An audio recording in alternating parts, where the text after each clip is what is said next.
Grande, sexta-feira, dia 28 de julho. Hoje celebra-se o Dia do Agricultor. E nós queremos, nessa oportunidade, parabenizar a todos os agricultores que trabalham cultivando a terra para produzir alimento para toda a nação, principalmente o agronegócio. Deus abençoe a todos os agricultores em todo o nosso país. Logo mais, o pastor Antônio Júnior estará trazendo a conclusão da mensagem que nós ouvimos ontem, a primeira parte. Portanto, continue conosco. Queremos também lembrar a toda a comunidade evangélica que nesse próximo sábado, dia 29, amanhã, nós estaremos realizando mais um EMAC. Você que deseja participar deste encontro de casais promovido pela Igreja do Calvário, compareça neste sábado às 19h30. Igreja do Calvário está situada às margens do Açude Velho, confluência com o Parque da Criança, no início do giradouro da Avenida Brasília. Venha participar, venha prestigiar mais um EMAC. A sua família será profundamente enriquecida e abençoada. Desejamos deixá-los agora com o pastor Antônio Júnior trazendo a conclusão desta mensagem.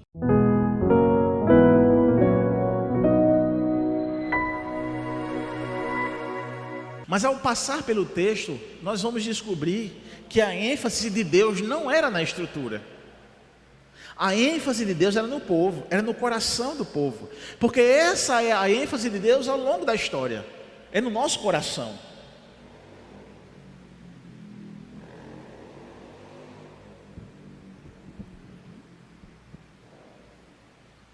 Esse é o interesse maior de Deus. Estava no fato daquilo que mais se precisava na época. Também a restauração da espiritualidade do povo. Era esse o foco. Era essa a necessidade mais profunda. A contaminação que havia acontecido da doutrina, dos conceitos primários, das leis e cerimônia, elas estavam corrompidas, manchadas, maculadas, e o coração do povo também estava da mesma forma. Era necessário então uma limpeza. Versículo 3: ouvindo-os, o povo, esta lei, apartaram de Israel todo elemento misto. Olha o efeito que acontece. Então a palavra revela que você está errado, lhe mostra o conserto, e aí você começa então a fazer a limpeza.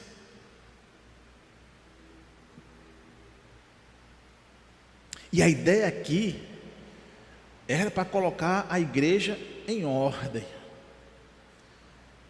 E para colocar a igreja em ordem, tinha que colocar gente para fora. É um tema delicado, difícil, muitas vezes incompreendido, mas quando uma igreja se levanta com provas, com testemunhos de que alguém está fazendo mal para ela e tem uma necessidade de excluí-lo, ela tem que fazer.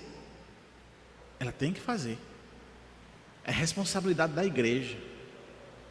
Ela tem que estar munida de provas, da razão, da espiritualidade. Amém, meus irmãos? É a igreja que tem esse poder mesmo. Aqui foi um exemplo disso. Tinha gente no arraial de Deus que não podia estar lá, que estava atrapalhando, que estava amaldiçoando, que estava contaminando. E aí a ênfase é essa: colocar a igreja em ordem, tem que colocar pessoas para fora. Os mundanos teriam que sair, ser expulsos. Era prioridade então iniciar a reforma por meio da expulsão. E é outra coisa interessante. Vai começar essa reforma, dentro da perspectiva de reforma, a primeira que ele apresenta aqui em Neemias era por meio da expulsão. Retira o pessoal lá. Eles não são israelitas. Agora, não se sabe o que motivou o retorno de Neemias para o Palácio Real. Você lembra que a gente leu no texto, né? A gente vai ver aqui, que Neemias, ele sai de Jerusalém e volta lá para Suzã, ele volta para o palácio de Artaxerxes. A gente não sabe qual foi a razão dele fazer isso. Mas enquanto ele esteve com o rei Artaxerxes em Suzã, o líder saiu, o líder se ausentou, e pelo fato de que o líder se ausentando, no meio do povo estava quem? Os impuros, os mundanos, os desobedientes. Eles aproveitaram a ausência do líder para bagunçar o negócio. E aí eu trago uma ênfase mesmo para a responsabilidade do líder. O líder, ele tem que ir supervisionar, ele tem que ver. Eu confesso uma coisa a vocês, eu era muito crítico quando você botava as cadeiras no púlpito, que os pastores sentavam. Eu era crítico, mas eu era crítico com fundada razão, porque eu entendi que muitos dos que estavam ali era apenas por vaidade, até entender que é função do pastor supervisionar. Então, se ele não vier para o púlpito, ele não sabe quem veio ou não veio para a igreja. Um exemplo. O pastor Bolso está sentado ali, ele não sabe quem está lá atrás. Mas eu daqui, ou ele daqui, eu tenho a visão total da igreja. Aí eu parei de criticar. Eu parei de criticar quem senta no púlpito, porque tem essa finalidade. Supervisionar a igreja. Quem veio e quem não veio. E aí receber a mensagem do WhatsApp, né? Não veio por quê? O que está acontecendo? É função do supervisor, que é o líder, que é o pastor. Amém, meus irmãos? Então, pelo fato de Neemias estar ausente, algumas coisas foram acontecendo em Jerusalém. E aí, Eliacibe, o sumo sacerdote, ele falhou em sua função de liderança, porque ele permitiu que um mundano adentrasse e tomasse posse de um lugar consagrado. Ele permitiu que alguém vivesse na câmara do templo que estava destinada a um depósito. E quem ele botou lá? Tobias, o inimigo do líder, o que em muitos momentos tentou derrubar o líder. Não dá certo, irmãos, não dá certo. A prova é textual, mas também a gente pode provar de forma em algumas experiências, mas o texto já é suficiente. Amém, meus irmãos? Não dá certo. Versículo 4 e 5. Ora, antes disso, Eliacibe, sacerdote, encarregado da câmara da casa do nosso Deus, se tinha aparentado com Tobias, e fizera para ele uma câmara grande, onde dantes se depositavam as ofertas de manjar, o incenso, os utensílios e os dízimos dos cereais, do vinho e do azeite, que se ordenaram para os levitas, cantores e porteiros, como também contribuições para os sacerdotes. Então, Eliacibe tinha colocado uma pessoa indigna num local sagrado. Veja comigo os versos 6 e 7. Mas, quando isto aconteceu, não estive em Jerusalém. É justamente o texto que informa que Neemias tinha ido para Suzã e que não estava em Jerusalém. No 32º ano de Artaxerxes, rei da Babilônia, eu fora ter com ele. Mas ao cabo de certo tempo pedi licença ao rei e retornei para Jerusalém. Então soube do mal que Eliacibe fizera para beneficiar Tobias, fazendo-lhe uma câmara nos pátios da casa de Deus. Então, diante da falha do sacerdote, Neemias com outra lição magnífica de um verdadeiro líder, e eu destaco isso, outra lição magnífica de um homem que sabe a responsabilidade que tem diante de Deus e do seu povo. Ele logo se levanta para consertar a bobagem feita pelo sacerdote. Então ele identificou o problema e ele foi resolver o problema. Por isso que eu digo, uma lição magnífica para o líder. Ele viu o problema, ele foi e enfrentou o problema. Aí deixa eu desmistificar uma coisa, pelo menos para mim. Deixa eu desmistificar uma coisa para mim. Amém? Aos que estão aqui, aos que estão em casa, nos vendo, nos ouvindo.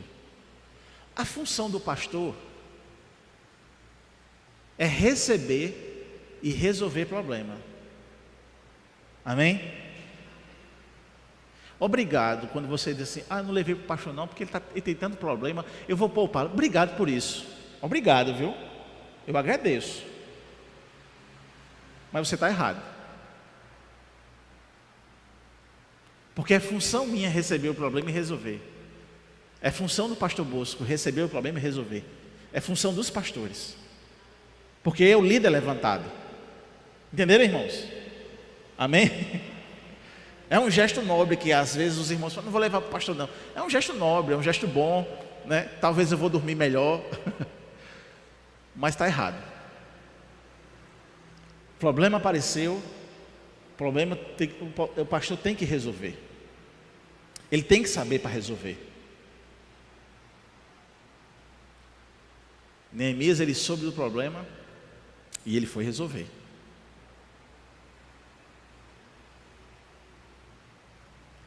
E o interessante aqui é que o texto, olha o versículo 8.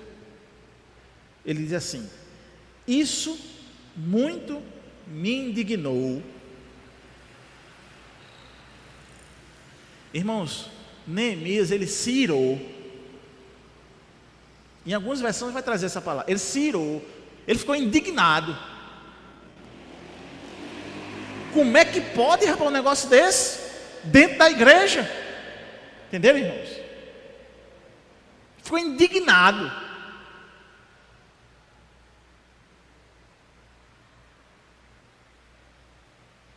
E aí no verso 8 ele continua: indignou a tal ponto que atirei todos os móveis da casa de Tobias fora da câmara. Ele ficou tão indignado, ele foi lá resolver, ele chamou a atenção do que tinha que chamar e ele agiu. Ele se irou, se indignou. Essa ira é uma ira santa, viu, irmãos? É uma ira santa. É uma indignação.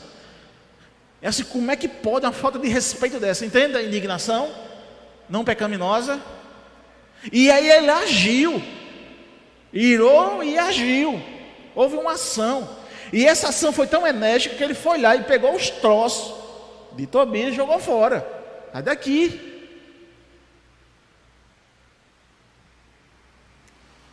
Lendo e refletindo esse texto e essa parte, eu me convenço, irmãos, mais uma vez, que não há pecado nenhum ficar indignado. É até necessário a indignação. Porque se a gente perde essa indignação com as coisas erradas, meu amigo, a gente estava pebado. Vai virar casa de mãe Joana. Vai virar escarcéu. Enfim. Eu preciso ficar indignado com certas coisas. Porque essa minha indignação santa fará com que eu haja. Se você se indignar como líder, fará com que você haja. Amém, meus irmãos? Então é necessário ficar indignado. E aí eu me convenço disso. Essa indignação, esse descontentamento, ele nos toma. Mas o interessante é que ao momento que a indignação nos tomar, essa indignação ou esse descontentamento, ele não pode estar associado a um entendimento humano, meramente humano, a um sentimento humano. Essa indignação, ela tem que estar pautada na justiça de Deus. Tem que estar pautada na revelação de Deus. Amém, meus irmãos? Ela tem que ser provocada pelaquilo que Deus revelou e não pelo seu conceito. Porque nesse entendimento de conceito nosso mesmo, quando a gente fica indignado pelo nosso conceito, a gente já começa errado. E vai terminar errado. Não é o que eu acho, é o que é certo. segundo a revelação das Escrituras, segundo o que está na Bíblia. Amém? Não é o que eu acho. É por isso que é importante o estudo diligente, sistemático das Escrituras, até mesmo para responder em momentos bem específicos de discussão sobre certo tipo de atitude, de comportamentos, que você tem que estar ali afiado para entender, e se não tiver afiado, pesquisar para responder, para que o sentimento humano não tome o seu coração e você tome uma atitude, uma decisão ou uma ação segundo o coração humano. Porque começa errado e vai terminar errado. Agora, se essa indignação é pautada naquilo que eu entendo das Escrituras, da revelação de Deus, é algo que começa certo e vai terminar certo.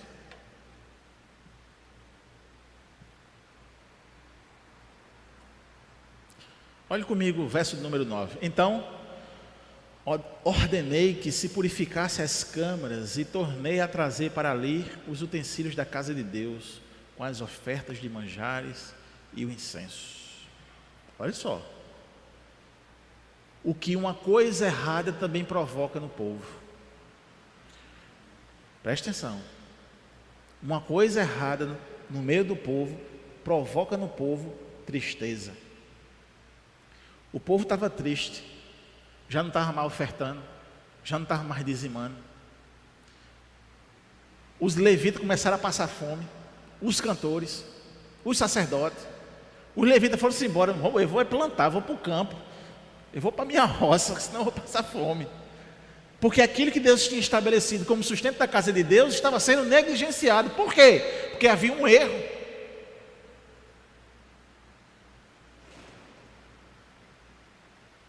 E eu confesso aos irmãos que eu não queria pregar esse texto.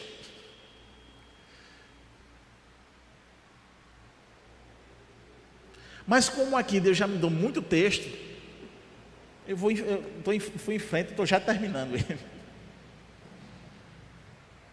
Mas veja, irmãos, toma essa responsabilidade para todos nós. Existe algo que faz com que a igreja fique triste. E esse algo é quando pessoas indignas estão de forma indigna servindo ao Senhor.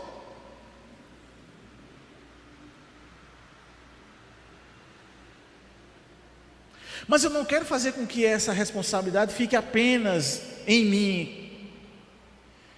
Essa responsabilidade é para cada um de nós. Eu não estou fazendo aqui algo que eu esteja defendendo alguma atitude e ação minha.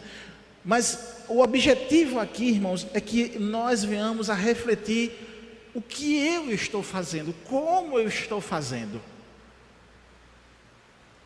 Em cada um de nós, é refletir cada um de nós. Porque dentro do aspecto de exemplo de liderança, Neemias foi fazer o que ele deveria fazer. Neemias, ele foi organizar as coisas. Ele faz parte da reforma, e organizar as coisas faz parte da reforma. Veja, lá em cima, ele separa quem estava errado. Ele agora observa e retira os utensílios errados, para colocar os utensílios certos. Mas ele percebe que todo esse processo fez com que a igreja ficasse triste e não trouxesse mais os dízimos e as ofertas.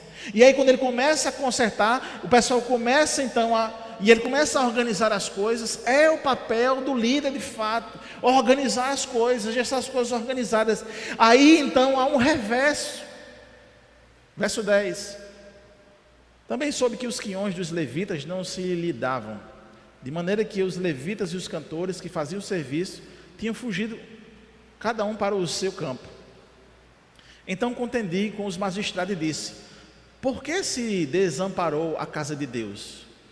Ajuntei os levitas e os cantores e os restituí aos seus postos. Outra coisa interessante de Neemias, ele foi lá no responsável. Rapaz, por que tu fizesse isso, hein? Por que tu deixasse isso? Ele chamou o feito à ordem. É o papel da liderança. Agora, como é que Neemias ia chamar o feito à ordem se ele não estava sabendo de nada, por acaso, ele não soubesse de nada? Como é que ele ia fazer? Ele ia continuar lá em Suzã, na corte do rei, estava lá tudo bem, a igreja pegando fogo e ele lá, na boa. Tinha que ser comunicado a ele. A Bíblia não diz quem foi que comunicou a ele. Mas alguém falou assim: Neemias, pelo amor de Deus, volta que o negócio está feio. Já tem mundano ocupando lugar na igreja. A igreja está triste, não está dizimando. Os levitas, os cantores foram-se embora para o sítio, para plantar, para não passar fome. Vem-se embora. Neemias coloca as coisas em ordem, separa, tira do lugar os mundanos, expulsa o povo que estava errado. Amém? Tira o líder, Tobias, que estava fazendo toda a coisa. E um dos efeitos de quando as coisas são colocadas em ordem vai ser refletida justamente no versículo número 12. Quando as coisas são reorganizadas, quando há de fato um conserto, quando as coisas são colocadas em ordem, o efeito é no versículo 12. Então todo Judá trouxe os dízimos dos cereais, do vinho, do azeite aos depósitos. E eu destaco outra coisa extremamente necessária para o bom andamento da administração dos recursos e para o desenvolvimento da casa de Deus. Olha só, é extremamente necessário, importante, que se coloque pessoas certas e de confiança. Então não fique com ciúmes quando os pastores têm uma pessoa e destaca essa pessoa como de confiança, e de que entende que essa pessoa indo para esse departamento, indo para essa diretoria, vai dar certo.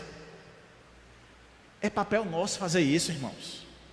Amém? Colocar as pessoas certas nos lugares certos. Eu não estou dizendo que a gente vai acertar. Não é isso. Mas tem que haver, tem que haver essa seleção. E essa seleção não quer dizer que você é menos ou mais competente. É porque de fato há dons que Deus distribui com as pessoas para que eles vá para o lugar certo.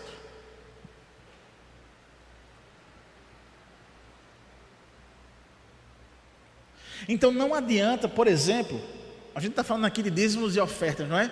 Não há como eu colocar um tesoureiro se não sabe fazer conta.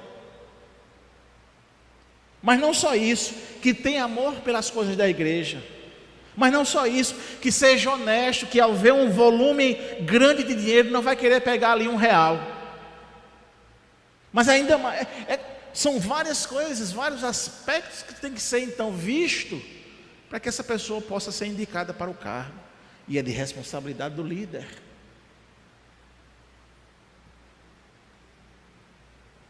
Verso 13: por tesoureiros dos depósitos pus Selemias, o sacerdote, Zadok, o escrivão, e dentre os levitas, Pedaías, como assistente deles, Hanã, filho de Zacur, filho de Matanias, porque foram achados fiéis, e se lhes encarregou que repartissem as porções para os seus irmãos. E aqui é um aspecto desse líder bom, zeloso, diligente, prestativo. Neemias se volta para Deus. E ele então coloca pessoas nos lugares certos. Mas ainda como esse líder bom, zeloso, diligente e prestativo, a qual nós precisamos nos espelhar, ele finaliza o versículo 14 com uma oração. Por isso, Deus meu, lembra-te de mim e não apagues as beneficências que eu fiz à casa de meu Deus e para o seu serviço. Irmãos, às vezes perdemos o tempo, a seguridade das Escrituras, e acabamos falando aquilo que em nosso coração foi construído. Às vezes, no caminhar da nossa espiritualidade, nos apegamos a coisas que são meramente tradição. e sacramentamos essa tradição. Isso acontece com todos nós. O fato é que, quando isso acontece, nós começamos a percorrer um caminho cheio de incertezas. Porque pelo fato de ser meramente tradição e não estar nas Escrituras, isso pode dar certo em um momento, mas pode dar errado em outro. Ou mesmo pode começar até mesmo dando errado. O único remédio para evitarmos isso é compreender as coisas de Deus e voltarmos o nosso coração para a palavra de Deus. Não tem outro remédio. Nós precisamos saber se é bíblico ou não. Nós precisamos saber se Deus apoia ou não.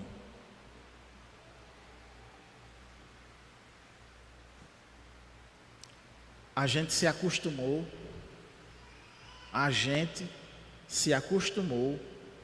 a apontar os outros.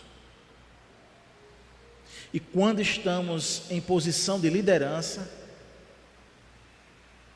passamos a nos perceber que somos infalíveis.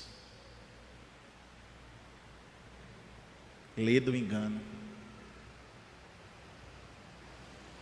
O ponto-chave aqui que eu queria partilhar com vocês é que está faltando a gente se indignar conosco mesmo. Falta eu me indignar comigo mesmo.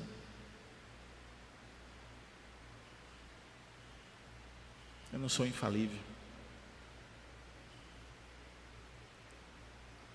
Eu preciso me indignar comigo mesmo. Olhar para nós e ver se há em nós alguma coisa que entristece Deus, que envergonha Ele.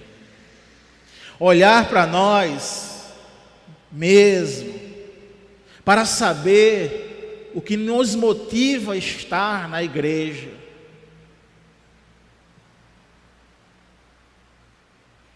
O que é que nos motiva a trabalhar na obra de Deus?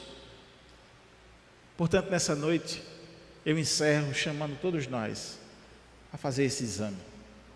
É essencial, é urgente, é necessário. Queremos agradecer a você, telespectador internauta que esteve conosco. Eu espero que você tenha sido enriquecido e profundamente abençoado através da palavra ministrada pelo pastor Antônio Júnior. Nesses instantes finais, eu quero lembrar mais uma vez que nesse próximo sábado, dia 29, você está convidado a participar de mais um EMAC, Encontro para Casais, promovido pela Igreja do Calvário. Para aqueles que não sabem, a Igreja do Calvário está situada às margens do Açude Velho, confluência com o Parque da Criança, no iniciozinho do giratório da Avenida Brasília. Não tem erro. Então venha com a sua esposa, venha com o seu esposo participar de mais um EMAC. Desejamos a todos um bom dia, um bom final de semana. Nesse domingo vai à igreja mais próxima da sua casa. Se você quiser nos visitar, a Igreja do Calvário, como citamos, está situada às margens do Açude Velho. Você poderá participar da EBD, Escola Bíblica Dominical, 9 horas da manhã às 11, à noite culto divino às 18 horas. Também às terças-feiras nós temos culto de oração para a família e às quintas-feiras estudo bíblico. Você está cordialmente convidado com a sua distinta família. Tenham todos um bom dia, um bom final de semana e até a próxima segunda-feira, se Deus quiser.